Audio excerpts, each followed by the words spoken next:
In this video, I'm going to show you how to turn this block of polystyrene foam into a displacer cylinder. So the first step is to get the required tools. We'll actually use this as our raw material. And so I need to get the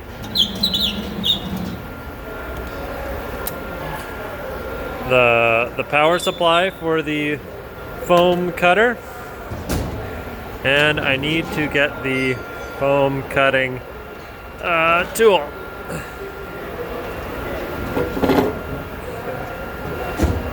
And of course, I will also need the book.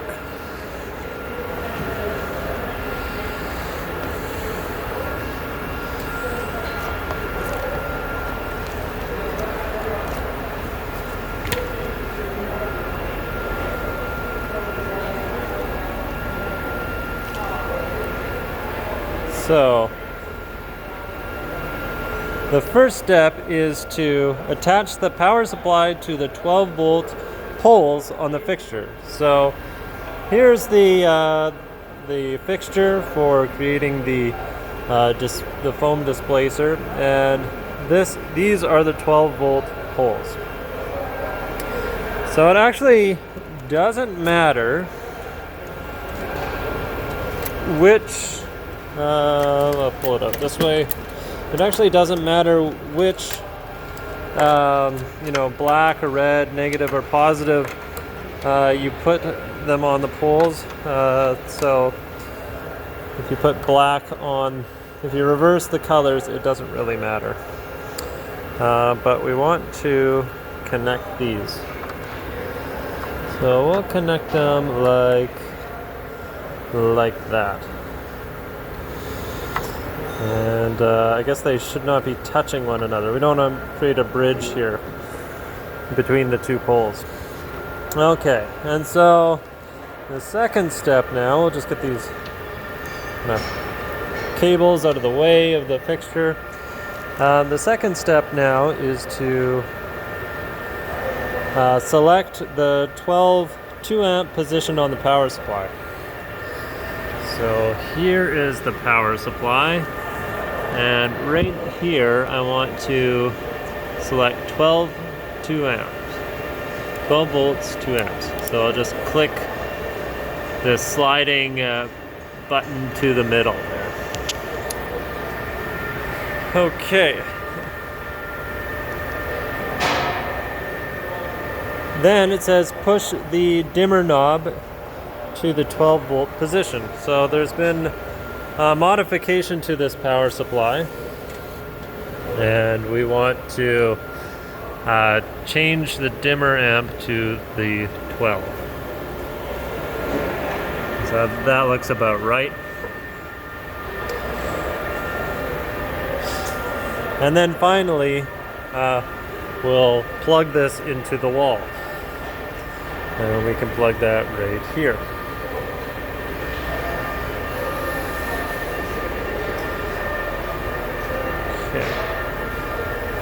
So we're going to take this block here, and we're going to, you can feel this with your hand. It doesn't feel hot yet. I actually don't think that this is on yet because I'm not actually reading any amps here. So I'll click this button, this dimmer switch in. And now we start to read somewhere between 0 and 2 amps.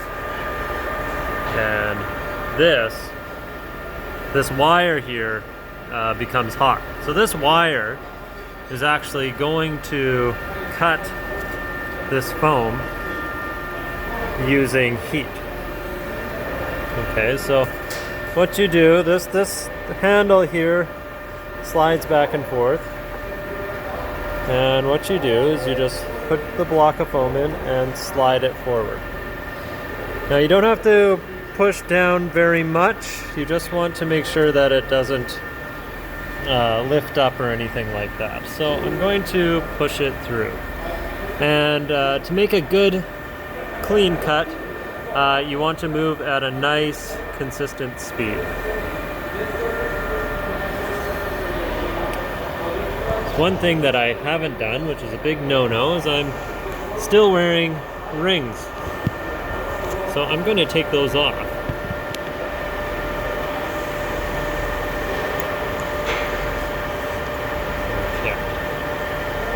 Okay, so I'm no longer wearing any jewelry, which is safe now. So you may notice that smoke is occurring. That is just old plastic burning off. So going to just slide it through at a consistent rate.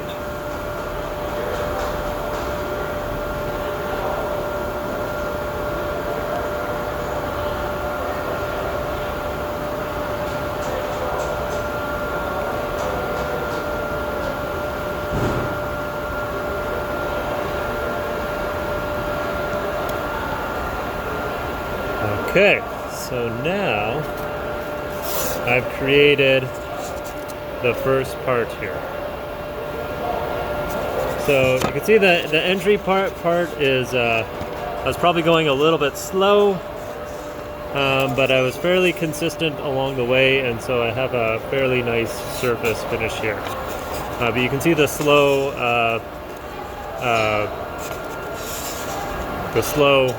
kind of movement creates these bubbles here.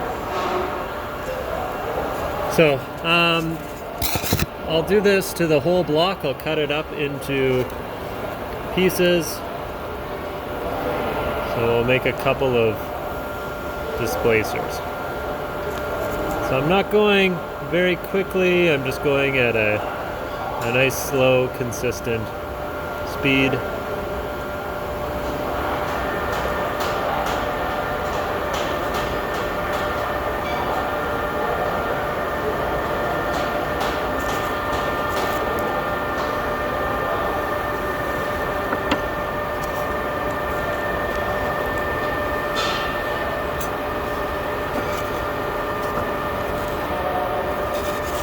Okay, so nice consistent part once again.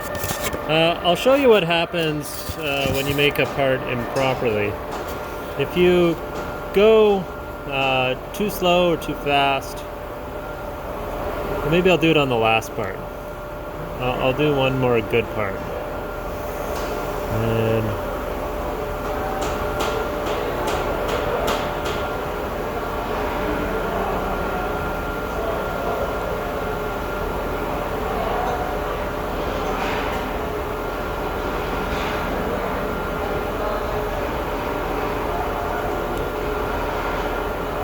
okay,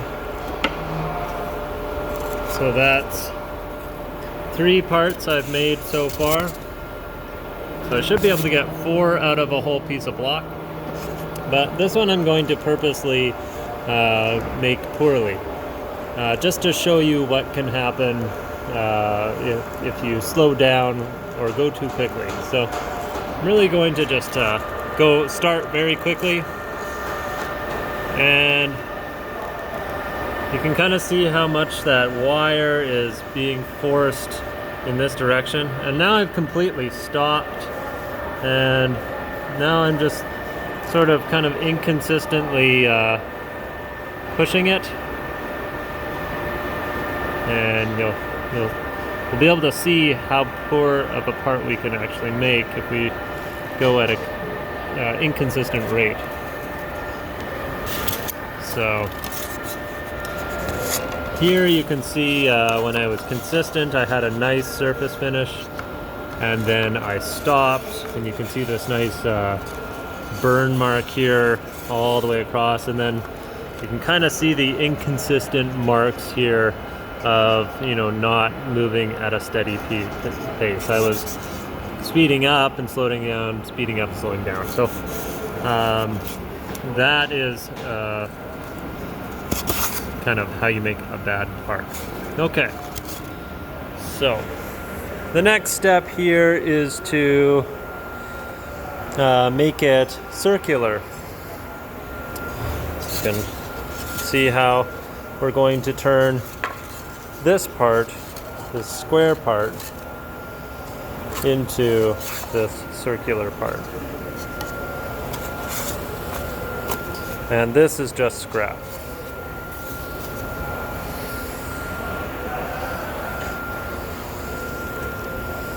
Okay, so one other thing, I'm just going to turn this off for now, so I can do that just by depressing that button, and you can see the amperage reads 0. You'll notice that the surface has almost like plastic hairs in the direction that we pushed it, and if you rub the surface, it sort of balls up and you can wipe those hairs off, and they won't end up in your Stirling engine that way. So you can kind of rub that, or even rub two pieces together to get the those fine plastic fibers off. So do that.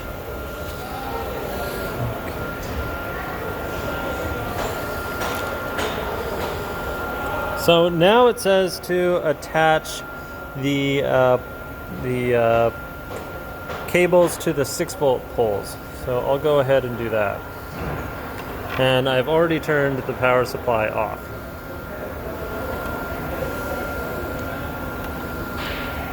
Okay, so they're attached to the 6-volt poles.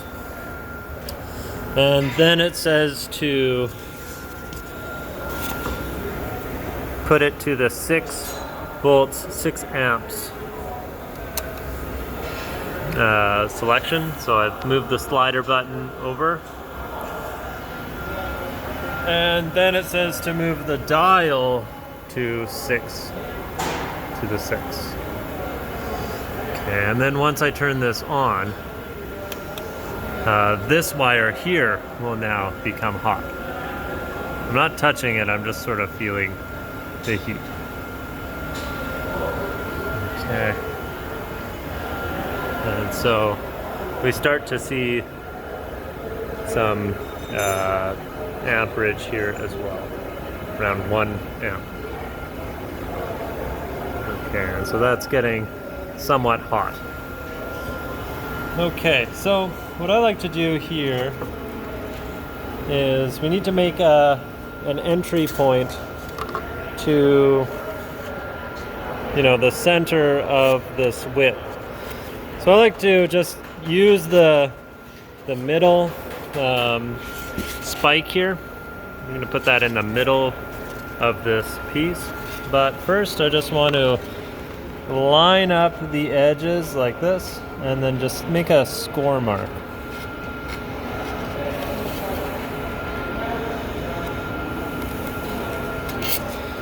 Okay, so I have a score mark right there. And then what I'm going to do is I'm going to take this saw blade. It's located on these rods over here, these pins, and I'm just going to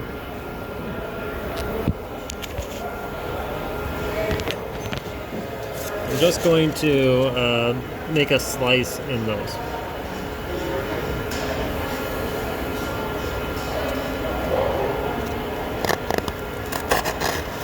Okay.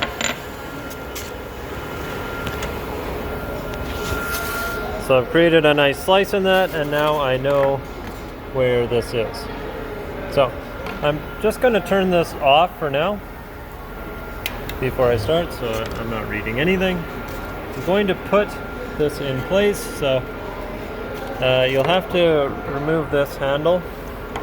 Set that over there, and I'm going to just line up the wire here, put that actually inside that score mark, and then line up the square as best as possible and push down. Now that spike will pop out the top, so don't harm your hand when you place it down. Okay, so this is not hot at this point, this wire, but I'm going to turn on the machine and then very quickly start to rotate the part. And as that wire heats up, you'll see that it starts to cut with not that much torque applied. Okay, and you can sort of see how slowly I'm turning this. If you choose a different speed throughout this, you'll actually change the diameter of the part. So if you move faster and slower and faster and slower, you'll end up with some sort of ellipse or something like that rather than a circle.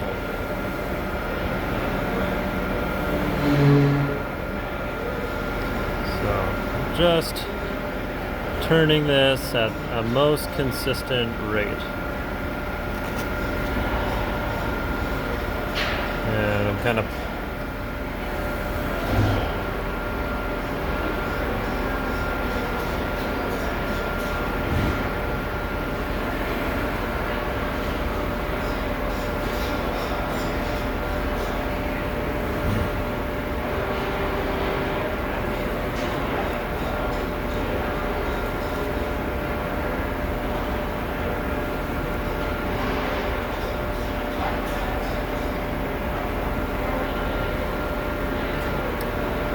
So once you get close to the end here,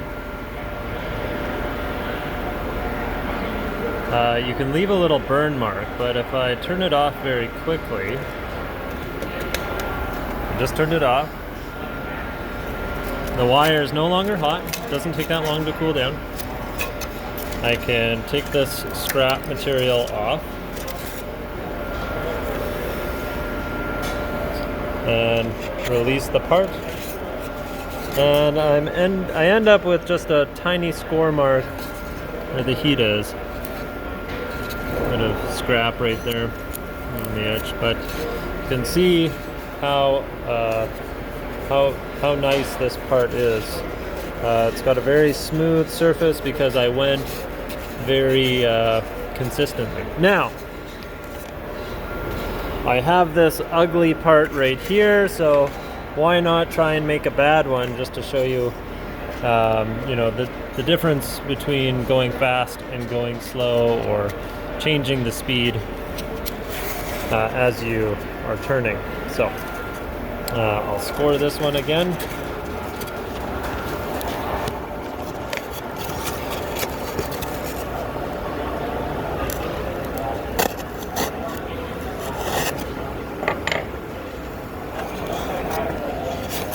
Okay, I'm going to align it with the wire and then poke it down. Okay, and then that's okay if a bit of material pops out like that. But let's see what happens when I turn the machine on and maybe just leave it for a little longer than I should.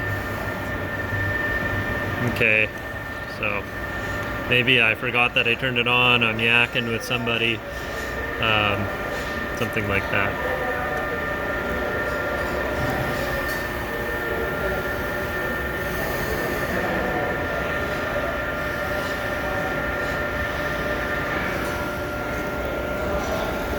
Okay, so I'm gonna try and go really fast.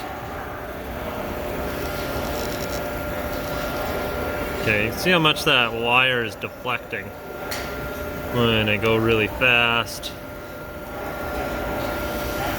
Okay, and then as it melts the wire, if you stop completely, that wire will kind of catch up.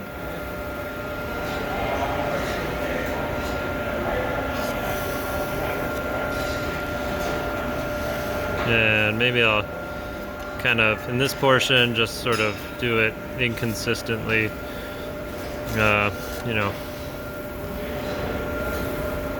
see how bad of a part we can actually make. I think this might be a little less forgiving than the cutting the thickness of the displacer. But obviously I'm being pretty careless with this operation here.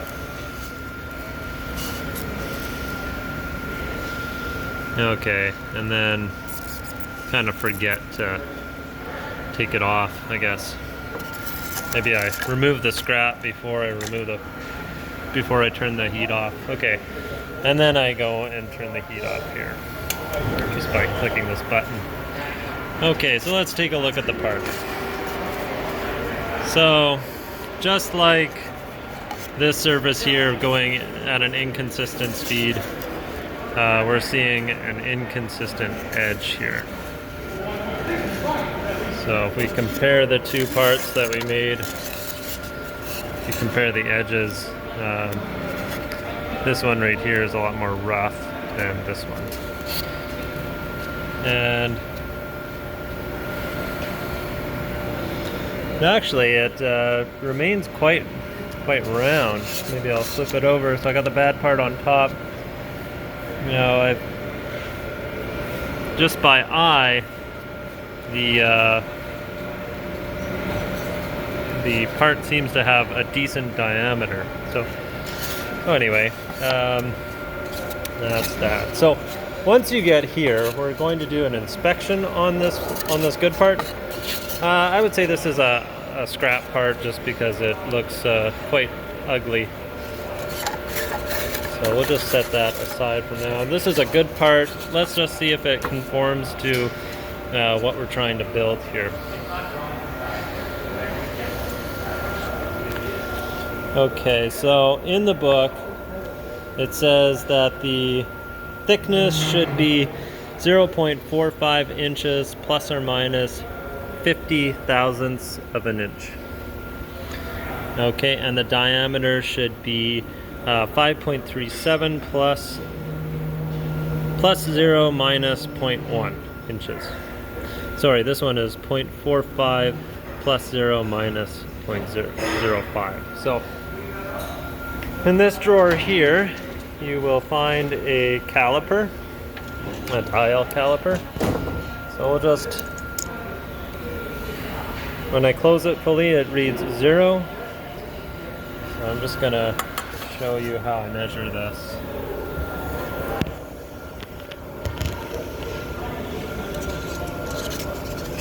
Okay, so I'm going to measure the thickness of the part.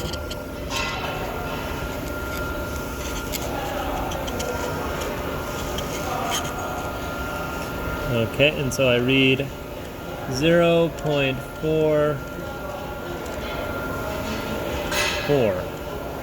So, it's not quite 0.045, but I have 50 thousandths of an inch to play with, so it could be all the way to 0.4 to 0.45 inches.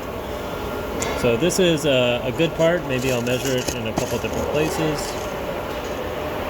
So it goes down to 0.435,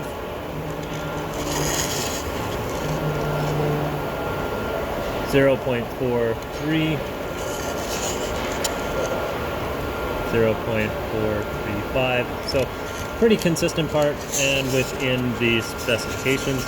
Now we'll check the diameter.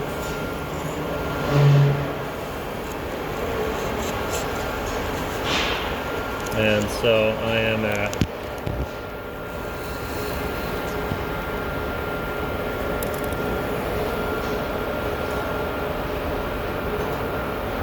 5.345 across that diameter, and we'll turn it,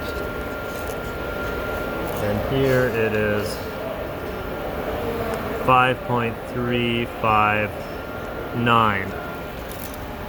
So that certainly appears to be within 5.37. I think the maximum was 5.359. So we are within our tolerance of the part here. Okay, so that is how you make a displacer for the Red River College Stirling engine.